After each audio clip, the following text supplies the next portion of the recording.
अ, hello friends, hello बच्चों, hello दोस्तों।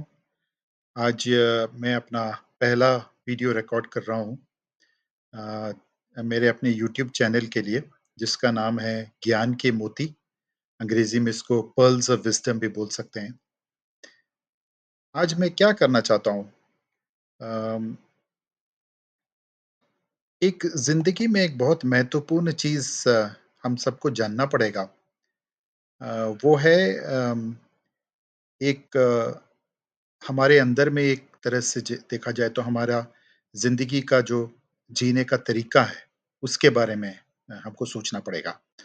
और सबसे महत्वपूर्ण चीज़ उसमें क्या है, उसमें ये है कि हम कैसे अपनी ज़िंदगी में, अपने कार्यस्थल में, अपने अ रिश्तेदारों में हमारे जो रिश्ते हैं, हमारे दोस्तों के साथ जो हमारे रिश्ते हैं, जो भी हमारी पर्सनल बातें हैं, उन सब में हम कैसे निरंतर सुधार करते रहें। ये चीज़ हमको हमेशा सोचना पड़ेगा। हमारे हर ज़िंदगी के हर पहलू पर इस चीज़ के ऊपर सोचना पड़ेगा, तो वो कैसे किया जाए? ये मैं अगर देखूँ, मैं अपनी ज़िंदगी के बारे में देखूँ सोचूँ और आजकल तो काफ़ी सारा कुछ हमें देखने को मिल रहा है ट्विटर पे, इंस्टाग्राम पे, लिंक्डइन पे, फ़ेसबुक पे, गूगल वर्ल्ड इंटरनेट पे कि सारी जगह हमारा जो फ़ोकस होना चाहिए, वो होना चाहिए कंटिन्यूअल इम्प्रूवमेंट पे। मैं हमेशा कोशिश ये करता हूँ कि दुनिया में जो भी अलग-अलग सोच-विचार के तरीके हैं, चाहे वो पाश्चात्य तरीके हों जैसे वेस्टर्न तरीके हों या पूर्व के तरीके हों, पूर्व के विचार हों, ईस्टर्न तरीके हों, सबका कैसे हम एक साथ मेल ला सकें ताकि सभी चीज़ों की जो अच्छाइयाँ हैं, वो हमको मिल सकें। ये हमारी कोशिश रहेगी। उसमें मैंने ये देखा कि कंटीन्यू इम्प्रूवमेंट का हम हिंदी में ये भी बोल सकते हैं या संस्कृत में बोल सकते हैं निरंतर सुधार। इसीलिए मैंने सोचा कि हर इस दुनिया में रहने वाले हर इंसान का ये कोशिश रहनी चाहिए कि वो निरंतर सुधार कैसे करे अपनी ज़िंदगी में। अब दूसरी बात अब ये आती है कि निरंतर सुधार में भी 2 तरह के सुधार होते हैं। एक वो सुधार जिसको बोलते हैं कंटीन्यूअस इम्प्रूवमेंट यानी कि लगातार इम्प्रूवमेंट होता रहना और दूसरा होता है कंटिन्यूअल इम्प्रूवमेंट यानी कि सुधार होता है, उसके बाद शायद उसमें कुछ अड़चनें आ जाती हैं। सुधार उतना अच्छी तरह से नहीं चल पाता और फिर थोड़ा-सा विकल्प आ जाता है या विराम आ जाता है या थोड़ी चीज़ें जो है सुधार होने के बजाय खराब भी होने लगती हैं। तो उस समय पर हमको ध्यान रखना पड़ेगा कि क्या हम और इम्प्रूव कर सकें। अभी जैसे आजकल हम सब लोग जानते हैं कि एक बहुत महत्वपूर्ण चीज़ है किसी भी इंसान की ज़िंदगी में और चाहे वो उनकी कार्यस्थल से संबंधित हो या उनके पर्सनल जीवन से संबंधित हो, वो क्या है कि हमेशा कैसे हम नई-नई चीज़ें सीखते रहें, ये जानना बहुत ज़रूरी है। एक मैं उदाहरण के लिए आपको बताता हूँ, जैसे कि अगर हम किसी प्रोफ़ेशन में हैं, चाहिए हम मान लीजिए हम किसी बैंक में काम करते हैं, तो हम जब शुरू करते हैं बैंक में काम करना तब क्या होता है, हम एक एंट्री लेवल पे होते हैं। मान लीजिए हमने बीकॉम कर लिया। बीकॉम करने के बाद हमने किसी बैंक में जॉब जॉइन कर लिया। हम कोई या तो हम कोई टेलर का जॉब कर लेते हैं या कोई जूनियर ऑफ़िसर बन जाते हैं या banking probationary officers exam pass करके हम बैंक में एक प्रोबेशनरी ऑफ़िसर बन जाते हैं। प्रोबेशनरी ऑफ़िसर बनते उस समय पे हम क्या करते हैं, हम बहुत ही न्यूनतम स्तर पर मतलब बहुत ही ज़मीनी स्तर पर काम करते हैं। कंप्यूटर पे हम डेटा एंट्री करते हैं, हमारे पास लेडजर्स होते हैं, उसको बैलेंस करते हैं, कस्टमर आते हैं तो उनसे हम बात करते हैं, उनको हेल्प करते हैं, उनकी रिक्वेस्ट सॉल्व करते हैं, उनकी सर्विस रिक्वेस्ट को हम क्लियर करते हैं। अब इस कार्य को करने के लिए एक स्तर के ज्ञान की ज़रूरत पड़ती है जो हमें शुरू में जब हम बीकॉम करते हैं या बीकॉम करने के बाद हम कोई छोटी ट्रेनिंग करते हैं, उससे भी मिलता है। लेकिन जैसे-जैसे हमारा एक्सपीरियंस बढ़ता जाता है, एक तो हमको ज़्यादा-ज़्यादा कॉम्प्लिकेटेड चीज़ें काम करने को मिलती हैं और दूसरी चीज़ क्या होती है, हमको टेक्नोलॉजी भी अलग-अलग तरह की टेक्नोलॉजी देखने को मिलती है। हमको अलग-अलग डिपार्टमेंट का काम देखना पड़ता है। अभी जैसे बैंक में एक होता है सिंपल प्रोसेस यानी कि कैसे एक अकाउंट खोलना है, वो एक सिंपल प्रोसेस हो गया। बैंक में आप कैसे एक अकाउंट खोलना है। उसमें भी चाहे वो अ रिटेल अकाउंट होगा तो और सिंपल होगा उसको खोलना। अगर कमर्शियल अकाउंट होगा, किसी कंपनी का अकाउंट होगा तो उसको खोलना और मुश्किल होगा। किसी रिटेल कस्टमर का ट्रांज़ैक्शन है कि उसको हम लोग जो है कैश विथड्रॉ करके उनको दे दें, वो एक तरह का है या फिर एक सिंपल बैंक पर्सनल लोन देना है या कार का लोन देना है, तो वो थोड़ा सिंपल काम हो गया। लेकिन किसी बड़ी कंपनी ने आके अगर अपना वर्किंग कैपिटल के लिए रिक्वायरमेंट रख दिया या अपना कोई प्लांट को एस्टेब्लिश करना चाहते हैं, उसके लिए और बड़ा लोन चाहते हैं तो वो बड़ा काम हो गया। अब इन सब चीज़ों में भी जानकारी की ज़रूरत होती है।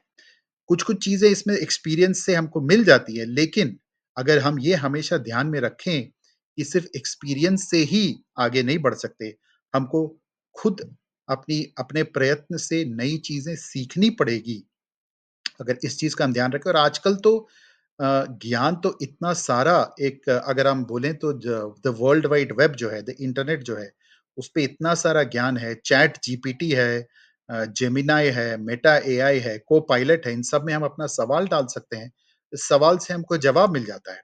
हम सब लोगों ने जनरेटिव एआई के बारे में काफ़ी सुना होगा। तो जनरेटिव एआई एक ऐसी टूल है, एक ऐसा हमारे हाथ में एक यंत्र मिल गया है, जिससे हमें बहुत कुछ नॉलेज मिल सकती है, बहुत कुछ सीखने को मिल सकता है। अच्छा, अब मैं बात कर रहा था कंटीन्यूअस इम्प्रूवमेंट और कंटीन्यूअल इम्प्रूवमेंट की, तो ये कंटीन्यूअल इम्प्रूवमेंट में क्या होता है हमारा ज़िंदगी में भी हम सीखते हैं, फिर थोड़ा-सा एक स्लो डाउन हो जाता है या फिर नेगेटिव डायरेक्शन में चला जाता है। फिर हमको अपने आप को उठाकर फिर से कुछ नया कोर्स करके आगे बढ़ना चाहिए। अब मैं खुद का एक उदाहरण अगर दूँ, तो मैंने शुरुआत की अपनी ज़िंदगी में सबसे पहले जो मेरा क्वालिफ़िकेशन था, वो as a bachelor of chemical engineering था।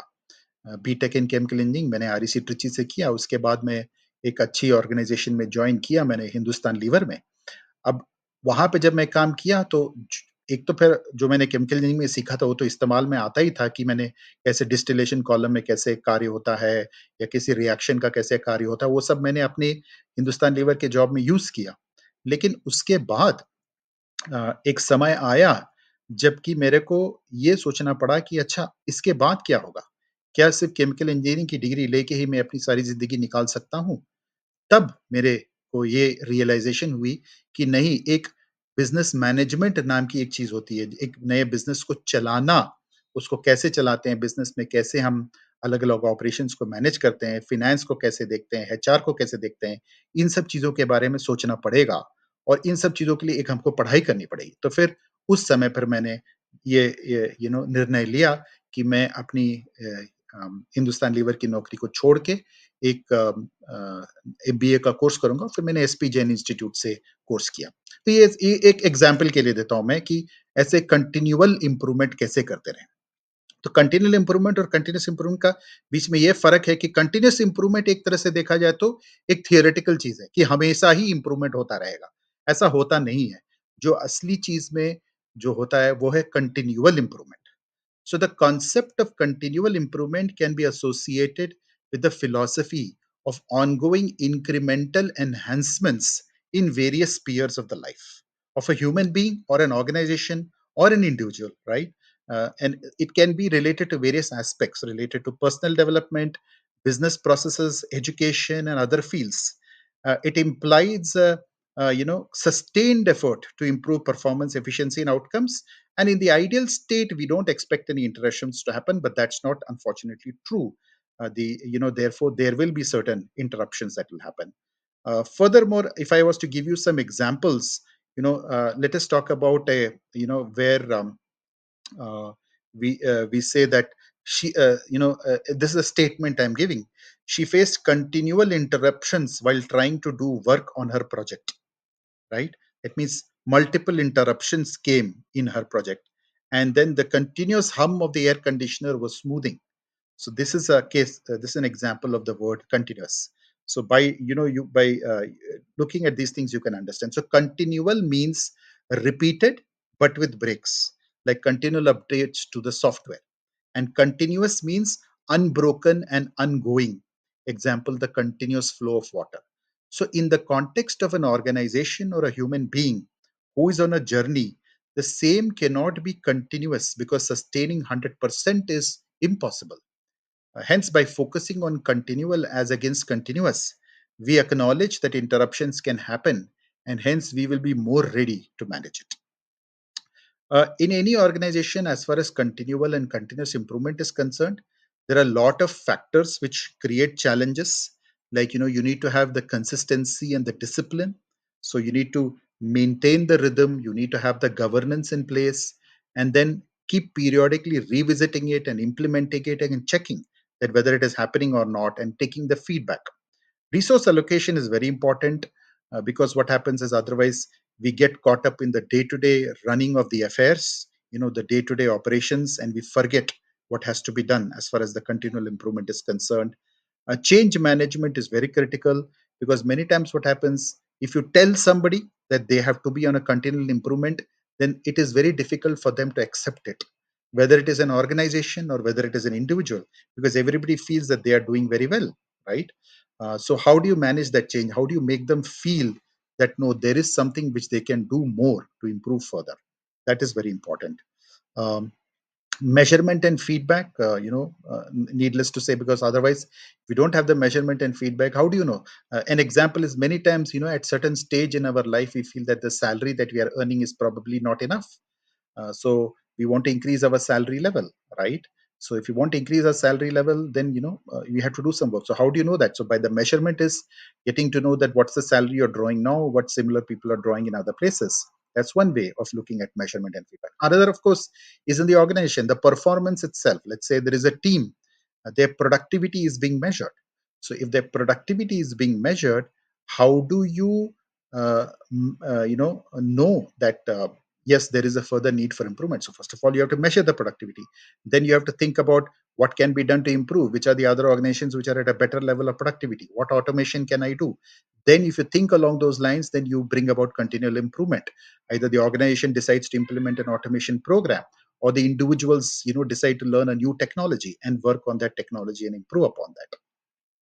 Leadership commitment is very important, because many times what happens is leadership does want to see the improvement, but the leadership also does not formally put a program in place and regularly ask questions and use that as a philosophy for their own conversations with their individuals. As long as they do it, it is fine. Sometimes what happens is a leader is driving it at his or her own level, but then there are other interventions which happen from other organizations who try to say that we can come and improve you further. The tussle between the corporate and the division level kind of thing happens, and those things we'll have to manage. But leadership commitment is very important. Adaptability, needless to say, everybody has to be able to adapt to these different things. So that's a very quick sort of a, because as I started off saying that this is about a channel which I've set up called Gyan Ke Moti, Pearls of Wisdom, and I am sharing the wisdom from my side. But of course, that doesn't mean that I am the only person who has all the knowledge. I am just a learner myself. Through this knowledge of sharing, through this process of sharing my knowledge, I am hoping to share it with all of you and get your own feedback as well, and hear further from you. So with that, I come to the first end of my first video, which is about Gyan Ke Moti, the channel called Gyan Ke Moti. And in that, I'm starting with the basic philosophy that every individual needs to keep in his or her own mind, every organization needs to plan for, which is how to bring about continual improvement in their organization. Thank you, and Jai Hind.